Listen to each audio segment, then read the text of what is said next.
Welcome to the UHOT podcast, the University of Hawaii at Manoa's Organic Transitions podcast. This podcast was born out of the Sustainable and Organic Agriculture program at UH Manoa. As a top partner providing technical assistance, we found that it was important to allow local producers to hear from local producers on why they are or are not certified organic, giving the producers perspective on their operation, their experience, and their organic transitions journey. The SOAP program is located on the campus of UH Manoa. You can go to the UHOT website at uhot.org. There, we have a link to the SOAP website where you will find more resources on local agriculture research, a subscription button to the Hanai quarterly newsletter, and additional resources on Hawaii specific topics such as pest management, soil health, composting, cover crops, crop specific information, and the latest research. And without further ado, hey, how you doing, Jason? Good. How's it going, Eric? All right, it's good to see you. Hey, this is for folks. Welcome to the UHOT podcast. I'm Eric Collier, your host, and our guest today is Jason Brand of Nalo Farms. Hey, Jason, can you tell everybody where your farm is, what you guys produce, what kind of services you provide, kind of acreages, tell everybody about your farm. Sure. Thanks. Aloha, everybody.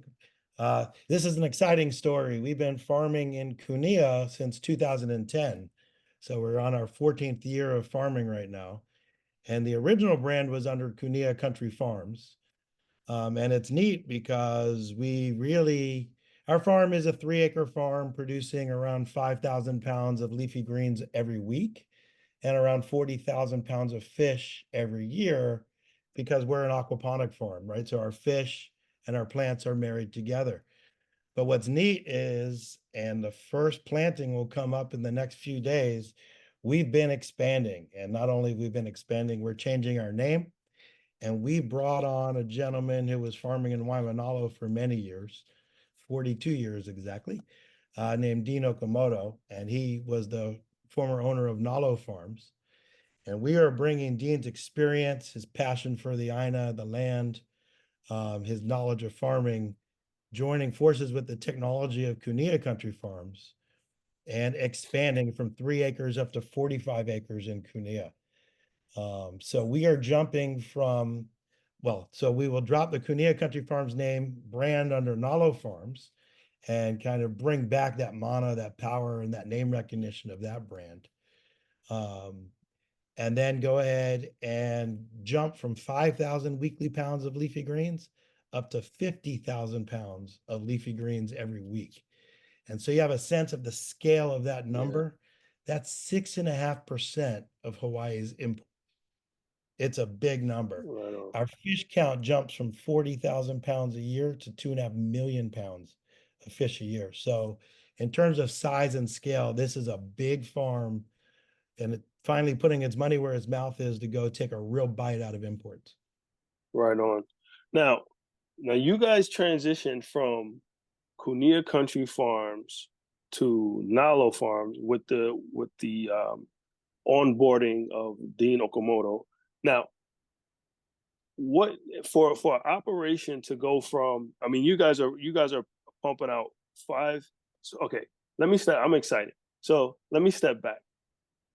Tell us how you're pumping out 5K of leafy greens. What kind of leafy greens?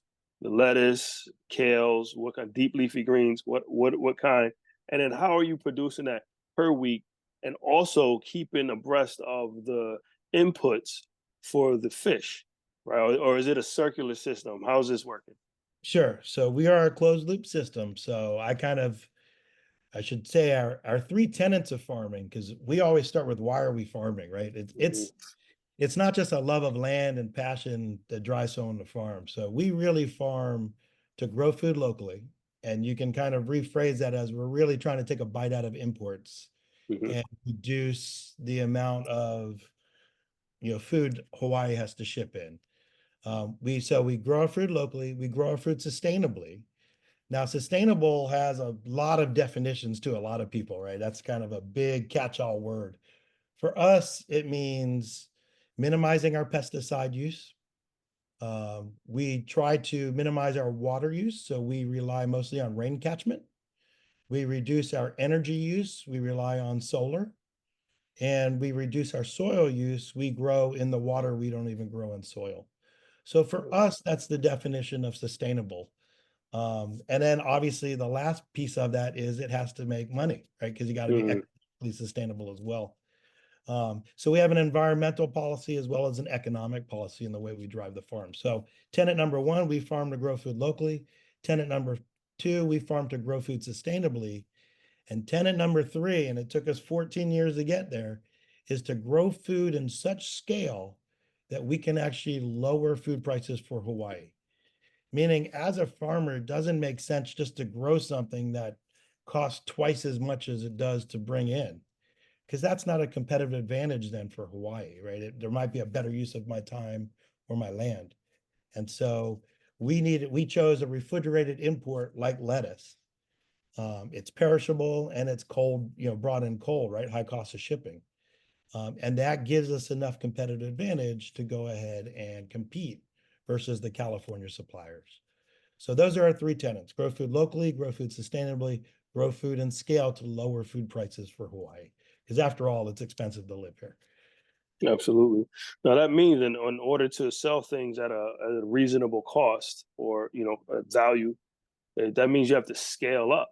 So tell everybody like how you guys got started. Like, okay, we started with you are starting right now from where we're speaking today, presently with 3 acres. In the future, you guys are gonna bump up to 40 acres. But how did you guys get from zero to where you are today? Sure. Because this that story is a story of inspiration and is a story that new farmers that are coming in can maybe see a light in maybe a dark tunnel, right? So when we started, I think for everybody, particularly small farmers, cash is king, right? You're always Mhm. managing your cash flow. The hardest thing to do is your startup capital. Yeah, absolutely. You're keeping things small and proving the concept. I'm a big believer in proving the concept. In fact, it took me 14 years, or took my investor group and co-founders 14 years before we put in a lot of money to go Right scale on. up. But day one, there was three of us, and we started with a small amount of capital, and we built 6 grow beds for aquaponics. 6 grow beds. Each of our grow beds produce, let's call it, it's seasonal, but let's call it 600 pounds of lettuce out of each bed. And let's say lettuce grows aquaponically on a 6-week cycle. Hmm. So we basically would produce 600 pounds of lettuce every week, right? And then every week, one of these beds would be planted and harvested. So we started at that level. We had 6 beds hooked up to 2 tanks of fish. And we made a lot of mistakes along the way, but that was that's what we could afford, and that's what we started with. And that's what we had to sell. In fact, our first customer, because we didn't have the time, we were so busy farming, we didn't have the time to go to farmers markets. Our first customer ended up just reselling everything that we had and kind of folding it into what they sold. They were a bigger farm. And that's what we use to get cash flow, to get going, to really understand the system. And every month we would kind of look at our revenue and our expenses and say, do we have money to build trough number 7, trough number 8? And it took a while, but over the years, we managed to go from 6 troughs all the way up to 3 acres worth of troughs, which is, close to 80 troughs. Um, and so that's kind of where we began, just slowly growing, learning. We are on probably version 9.0 of when we first started how to build a trough. What does the system look like versus what we do today? We've cut out a lot of the building material, just found that we were overbuilding in the beginning. We were overworking in terms of the things we thought were important, ended up not being as important. A great example would be we used to level the land perfectly. Yeah. but water is a self-leveling That's thing. right. So I don't need to level the ground perfectly. I need to level it reasonably. Yeah, right. But and so you kind of learn those tricks as you're doing it, and don't let the good get in the way of the perfect, or the perfect get in the way of the good, I guess is the right way. And begin to focus on, are we achieving the three tenets of why we farm, and are we achieving the economic goal so that the farm can continue to expand and grow? And that was the balance that we were after. But it's proved the point. Start small, because there's a funny time in everyone's farming life where you switch from, this is a fun hobby, or I really like kind of making my salad once a week, or going outside to cut my basil leaf and put it in my spaghetti sauce or whatever it might Yeah, be.